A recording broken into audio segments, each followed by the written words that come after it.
Достар, бүгін менің арнамда ерекше дайындалатын, дәмі тіл үйіретін, ас соусын қоса отыра дайындайтын өрік тосабын бірге дайындайтын боламыз. Ол үшін міндетті түрде менің арнама қосылып, қоңыраушаны басыңыздар. Қазақша контентті қолдаңыздар. Өрік тосабын дайындау жолы өте қарапайым. Бізге қажетті заттар: өрік 2 килограммдай өрік және қант 2 килограммдай 1:1 есебінде қосып араластырамыз. Және де бір ерекшелігі, 1 литр суға 1 ас қасық ас содасын салып араластырып дайындаймыз.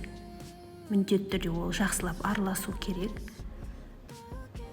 Ас содасы өріктің мөлдірлігіне өте септігін тигізеді.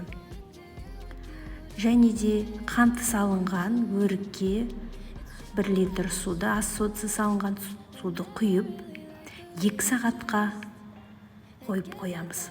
Өйткені ол құрамындағы қанты еріп, өз бабына келуі қажет.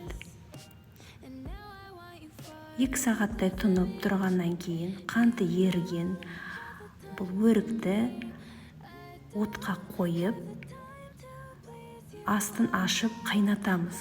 Сол кезде көпіршіктері шығып, артық қышқылдары кете бастайды.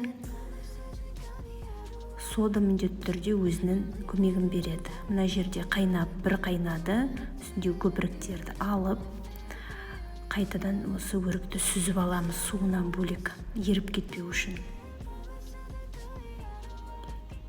Еріп кетпеу үшін міндетті түрде оны алып бөлек суын қайтадан қайнатамыз. Міндетті түрде жасап көріңіздер. Өте ерекше. Міне біздің тосабымыз дайын. Тосабымызды алдын ала дайындалған шынымызға құйып, бетін залалсыздырған қақпақпен жабамыз міндетті түрде. Міндетті түрде дайындап көріңіздер. Өте керемет. Сіздерде де барлығы жақсы шығады деген үміттемін.